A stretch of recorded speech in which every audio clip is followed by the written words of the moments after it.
نحمدہ و نصلی علی رسولہ الکریم اما بعد اعوذ باللہ من الشیطان الرجیم بسم اللہ الرحمن الرحیم الا ان اولیاء اللہ لا خوف علیہم ولا هم یحزنون صدق اللہ مولانا العظیم وبلغ رسولہ النبی الکریم ونحن على ذلك لمن الشاہدین والشاکرین والحمد للہ رب العالمین. بآواز بلند درود پاک پڑھ لیجیے.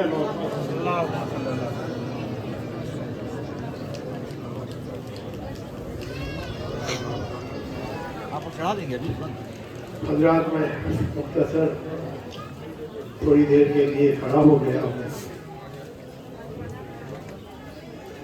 برادر عزیز صاحب سجادہ سید معین الدین اشرف شفیع الجیلانی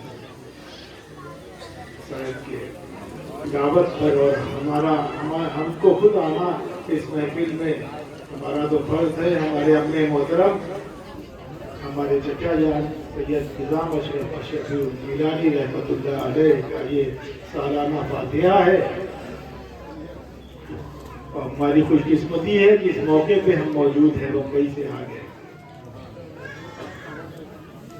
بڑی عظیم شخصیت تھی ہمارے چچا نظام اشرف شفیع الجیلانی رحمۃ اللہ تعالیٰ علیہ کی. آج جد بزرگوار حضور غوث العالم محبوب یزدانی مخدوم سلطان سید اشرف جہانگیر سمنانی کے شامیانہ رحمت میں ہمارے اپنے محترم سید نظام اشرف شفیع الجیلانی رحمۃ اللہ علیہ آرام فرما ہے. یہ ہمارے خانوادہ اشرفیہ کے چمکتے دمکتے ستارے تھے.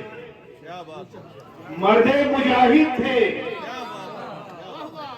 ہزار بادے مخالف کے جھوکے آئے لیکن ایک مخدومی فیضان ان کے ساتھ ایسا تھا کہ ایک ستون کی طرح ایک پہاڑ کی طرح کھڑے ہو جاتے تھے تو بادے مخالف کے جھوکے ان کا کچھ نہیں بگاڑ پاتے تھے. یہ سارا فیضان کس کا تھا؟ یہ ہمارے بزرگوں کی دعائیں تھی. معین میاں کے والد محترم ہمارے چچا جان شہید راہ مدینہ سید انوار اشرف شفیع الجیلانی المعروف مسنہ میاں کی دعائیں ان کے ساتھ تھی. میرے والد محترم شیخ الہند کی دعائیں ان کے ساتھ تھی. ان کے ہاتھ میں عظمت اشرفیت کا پرچم سربلند تھا. نبی کی عظمت کا پھیرا اپنے ہاتھ میں لیے ہوئے تھے. تو جد بزرگوار مخدوم سلطان سید اشرف جہانگیر سمنانی کا روحانی فیضان ان کے ساتھ تھا. وہ آگے بڑھتے جاتے تھے. کامیابی ان کا قدم چومتی جاتی تھی. یہ جد بزرگوار مخدوم پاک کا فیضان تھا. آج آپ کے شانے میں آنے رحمت پہ آرام فرما. کیا بات ہے. واہ واہ واہ میاں واہ واہ واہ. ہم سب کے سرپرست تھے. خانوادے کے سرپرست تھے. انہی کو ہم لوگ آگے کرتے تھے. یہ ہمارے بزرگوں کی دعائیں ان کے ساتھ تھی. بڑے سے بڑے مسائل کو چند سیکنڈ اور منٹوں میں حل کر دیتے تھے اور مخالفین کی ہمت اور جرأت نہیں تھی کہ ان کے سامنے آ کر کے کچائی کرے. کیا بات ہے. یہ کیا بات تھی؟ یہ مخدوم پاک کا روحانی فیضان تھا. دی ہوئی طاقت پروردگار عالم کی تھی اور بخشش اس مخدوم پاک کے دربار سے ہو رہی تھی. یہ سب اللہ تبارک و تعالیٰ نے اپنے روحانیت کا پاور ہاؤس نبی کا گنبد خضرا بنایا ہے. روحانیت کا تار شہنشاہ بغداد سے لگا ہوا ہے اور شہنشاہ بغداد کی روحانیت کا تار دیکھو اجمیر میں چمک رہا ہے اور کچھوچے کی سرزمین پر مخدوم اشرف جہانگیر سمنانی کا آستانہ کعبہ اور ترقہ کیے ہوئے ہیں. مختلف قسم کی بجلیاں ہیں. غوث کے آستانے سے بھی مدد مل رہی ہے. ارے غریب نواز کے آستانے سے بھی مدد مل رہی ہے. مخدوم پاک کے آستانے سے بھی مدد مل رہی ہے. لیکن یہ سارا کرن کہاں سے آ رہا ہے؟ رسول خدا کے گنبد خضرا سے آ رہا ہے. پاور ہاؤس سے آ رہا ہے. وہی فیضان ہمارے اپنے محترم سید نظام اشرف صاحب کے ساتھ تا زندگی جاری اور ساری تھا. تو دیکھو یہ سب نبی کا فیضان تھا. میں یہ شعر سنانا چاہتا ہوں کہ بحر الفت کا کنارہ چھوڑ دو، بحر الفت کا کنارہ چھوڑ دو، کس طرح دامن تمہارا چھوڑ دو.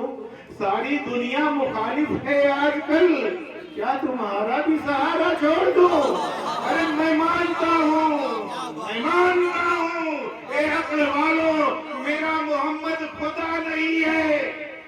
میں مانتا ہوں اے عقل والوں، میرا محمد خدا نہیں ہے، مگر ذہن میں یہ نقش کر لو کہ وہ خدا سے جدا نہیں، وہ خدا سے جدا نہیں.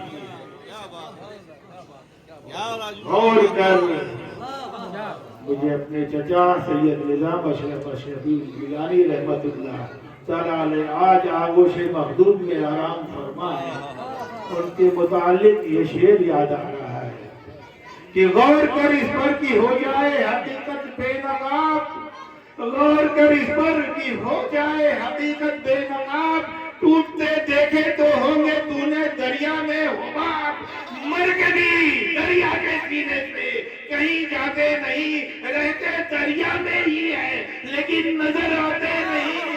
یوں ہی تیری شمع سوتا بھی تیری محفل میں ہے، جانے والا آنکھ سے وہ جلے لیکن دل میں ہے.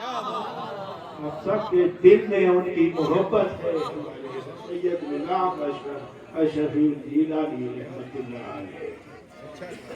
خاندان کا مقبول ہو جانا، خاندان نے اشرفیہ کا، ہمارے خاندان کا مخدوم پاک کے آستانے پر مقبول ہو جانا، اس منصب پر پہنچ جانا. ابھی مولانا نے حضرت نے تقریر کی کہ مخدوم پاک کے وکیل تھے. یہ معمولی بات نہیں ہے، ہر دل عزیز ہو جانا یہ معمولی بات نہیں ہے. بندہ چاہے کہ ہم اللہ کے ولی ہو جائیں، اگر انسان چاہے کہ نظام اشرف جیسے مرتبے پہ سربلند ہو جائے، شہید راہ مدینہ ہمارے چچا سید انوار اشرف کے مرتبے تک پہنچ جائے، شیخ الہند میرے والد کے مرتبے تک پہنچ جائے، نہیں پہنچ سکتا. یہ غیر اختیاری چیز ہے. انسان چاہے کہ انسان کا محبوب بندہ بن جائے، نہیں بن سکتا. ولی بن جائے، غوث بن جائے، قطب بن جائے، نہیں بن سکتا جب تک اس پر خدا کا فضل نہ ہو جائے. وہ بندہ منصب ولایت پر دنیا کے لوگوں کا محبوب بندہ نظام اشرف شہید راہ مدینہ مخدوم ثانی شیخ الہند نہیں بن سکتا. جس پر اللہ کا فضل ہوتا ہے وہی شہید راہ مدینہ بنتا ہے، وہی نبی کی بارگاہ میں آرام کرتا ہے. اور ایک کے بس کی بات نہیں ہے. مجھے یاد آ رہا ہے واقعہ سنا، بڑا دلچسپ واقعہ ہے. عارف باللہ حضرت ابراہیم ادھم رضی اللہ تعالیٰ عنہ ایک بادشاہ کی حویلی کے نیچے سے جا رہے تھے، محل کے نیچے سے جا رہے تھے. بادشاہ اپنی بیوی کے ساتھ بالکنی پر بالا خانے پر ٹہل رہا تھا. اس کی بیوی عارف کی نظر پڑی تو کہا بادشاہ دیکھو کون جا رہے ہیں، اللہ کے ولی ابراہیم ادھم پر جا رہے ہیں، عارف باللہ جا رہے ہیں جن کی ولایت میں کوئی شبہ نہیں. تو یہ شہنشاہ ذرا انہیں بلائیے، محل میں بلائیے تاکہ اللہ اور اس کے رسول کی کچھ باتیں سننے کو ملے. بادشاہ نے اپنے وزیر کو بلایا، درباریوں کو بلایا اور کہا، اپنی بیوی سے کہا ابھی بلاتا ہوں، بڑے عزت و احترام سے انہیں بلاتا ہوں. وزیر کو بھیجا، اپنے درباریوں کو بھیجا، کہا دیکھو عارف باللہ ابراہیم ادھم جا رہے ہیں نیچے. ارے دوڑ کر کے انہوں بڑے پیار اور محبت سے پرعزمت طریقے سے انہیں ہمارے پاس لے آؤ. وزیر اور سپاہی پہنچے، کہا عارف باللہ ابراہیم ادھم ہمارے بادشاہ نے تمہیں یاد کیا ہے، ہم آپ کو لینے کے لیے آئے. کہا تمہارے شہنشاہ اور بادشاہ نے مجھے یاد کیا ہے تو چلو چلتے ہیں. ابراہیم ادھم فقیر درویش مست وزیر اور درباریوں کے ساتھ محل میں آ گئے. بادشاہ نے قالین بچھایا، مسند لگایا، بڑے ادب و احترام سے انہیں تخت پر بٹھایا، مسند لگایا، بیٹھ گئے۔ اس کی بیوی رانی بھی بیٹھی ساتھ میں، تمام درباری بیٹھے۔ اب گفتگو کا سلسلہ شروع ہوا، لیکن جو اہم بات تھی، وہ جو اہم سوال کیا اس محفل میں عارف باللہ ابراہیم ادھم سے ان کی بیوی نے، بادشاہ کی بیوی نے، وہ یہ تھا کہ اے عارف باللہ ابراہیم ادھم، صرف آپ اتنا بتا دیجئے کہ آپ اللہ تک کیسے پہنچ گئے۔ حضرت ابراہیم ادھم مسکرائے اور کہا میں اللہ تک کیسے پہنچ گیا؟ ارے یہ سمجھ لو کہ جیسے میں تجھ تک پہنچ گیا، تو بادشاہ تھا، شہنشاہ تھا، مجھ فقیر کا تجھ تک پہنچنا بڑا مشکل تھا، یوں ہی اللہ نے چاہا تو مجھے اپنا بنا دیا۔ تو بلاوا ہوتا ہے، جب تک بندے پر خدا کا فضل نہ ہو جائے وہ منصب ولایت پر نہیں پہنچ سکتا۔ انسان چاہے کہ ہم محنت کر کے، مشقت کر کے، رات دن محنت کر کے، پڑھ لکھ کر کے اللہ کے ولی بن جائے، اللہ کے محبوب بن جائے، کانوائے اشرفیہ کا چشم چراغ ستارہ چمکتا ہوا دمکتا ہوا ستارہ نظام اشرف جیسے مرد مجاہد بن جائے، نہیں بن سکتا۔ روز بن جائے، کتب بن جائے، ابدال بن جائے، اللہ کے ولی بن جائے، جب تک اس پر خدا کا فضل نہ ہو جائے بندہ منصب ولایت پر نہیں پہنچ سکتا، جب تک اس پر خدا کا فضل نہ ہو جائے۔ تو یہ غیر اختیاری چیز ہے۔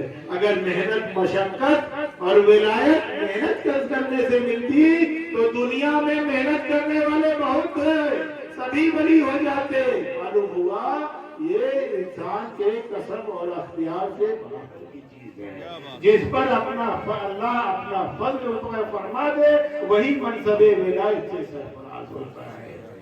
ایک آخری گفتگو اور میں کر لوں، اس کے بعد وقت زیادہ ہونا۔ میں بتاؤں، ایک اللہ کے ایسے بندے تھے